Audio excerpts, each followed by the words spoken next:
smoked sausage with peppers, onions, ghost town sauce, provolone. You can make this in the poor man's egg. I'm going to show you how.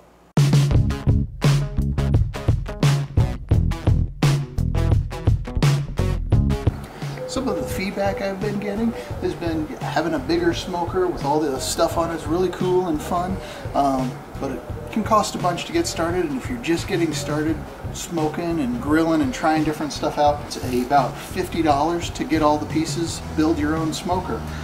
All this is two unglazed, and unglazed is the important word there. You don't want glazing on these. Terracotta planters. You're going to need a hook later on because when you start cooking, all the heat's going to be coming out of the vent there at the top. And all this is one pot. I put some felt around the bottom of it just to make sure it doesn't clang together, chip, plus it'll give us a nice seal. And then the other piece of this is a round grill grate. Another piece of it will be your heat shield deflector for smoking. It's just a smaller grill grate. All I do is wrap a little foil around it, and that just will kind of give us the indirect heats. Those are pretty much the parts you need. It's less than $50 to build your own smoker grill.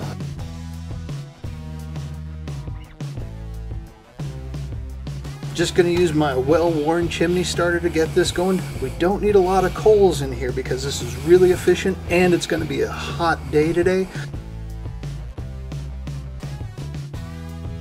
The great thing about using the terracotta smoker like this is we can smoke the sausages first, and then when those are off we can let them rest, and then we can saute the vegetables over that same fire, get that finished up, and then we can also toast up the buns, and it's all done in one spot. Nice, clean, simple cook.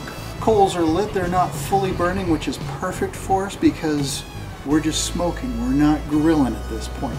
We're just going to load the coals.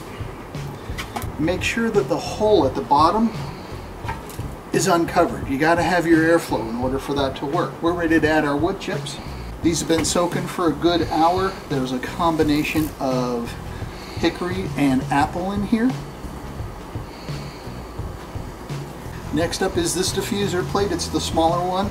This is going to give us some indirect heat, plus any drips from the sausages that fall out will prevent any flare-ups. Next piece to go on it is the grill grate. Get those sausages on the grill. These hot Italian sausages come from Daniel's Gourmet Meats, expertly made and highly recommended. Now we just put the lid on top, and then we add our thermometer. And the important part there is to place it so that it leaves that also top vent open. All right, so we hit 225 on the temperature here. The nice thing about using this gauge is you can actually lower it like that to control your fire, and then you can move it back up. Here's an important thing to remember. Once this thing is at temperature, the lid's on, leave it. Don't mess with it. This is barbecue, low and slow. If you're peeking, it's not cooking. So we just start with the onion. We're going to give this a rough chop because it's just going to go on a sandwich. So one slice there.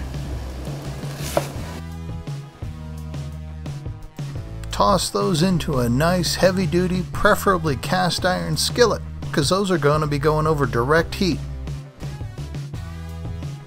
Let's start adding some color with some red pepper.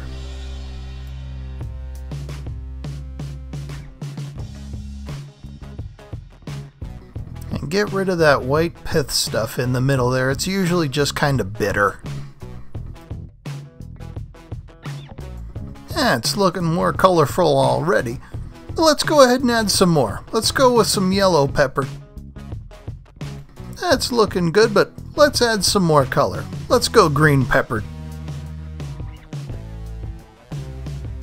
Add an extra flavor kick to those peppers and onions by sprinkling on some of that Ringing Rock rib rub.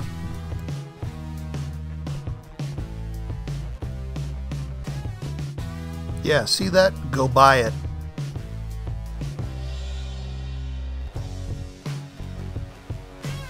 It's been an hour. I'm having a really hard time staying patient, so I need something to pass the time.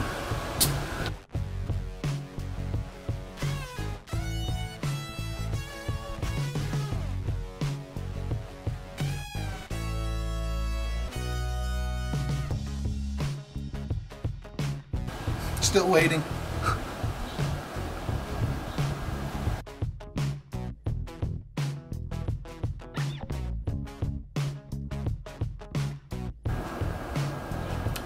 I'm gonna have to give the camera guy a beer too. Beer. At last, 2 hours in, and these are looking awesome. Remove the sausages, carefully remove that bottom diffuser, and get ready to saute.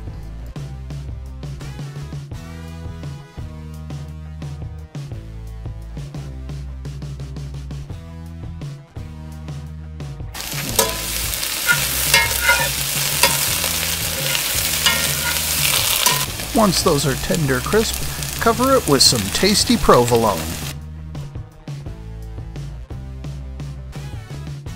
Melty and delicious, it's time to give it a stir.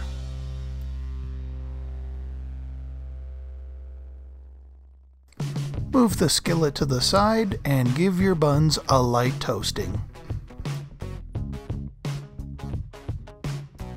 The vegetables are sauteed and we've melted the provolone into it. We're ready for assembly. Oh, melty cheese.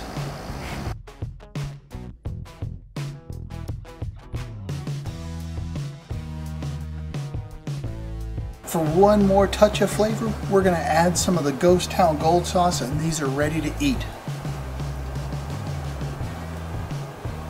See that? Yeah, go buy some of the sauce too.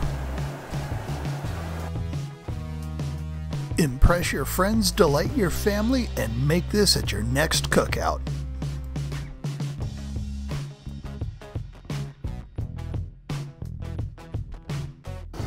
The other piece of it is just your typical Weber.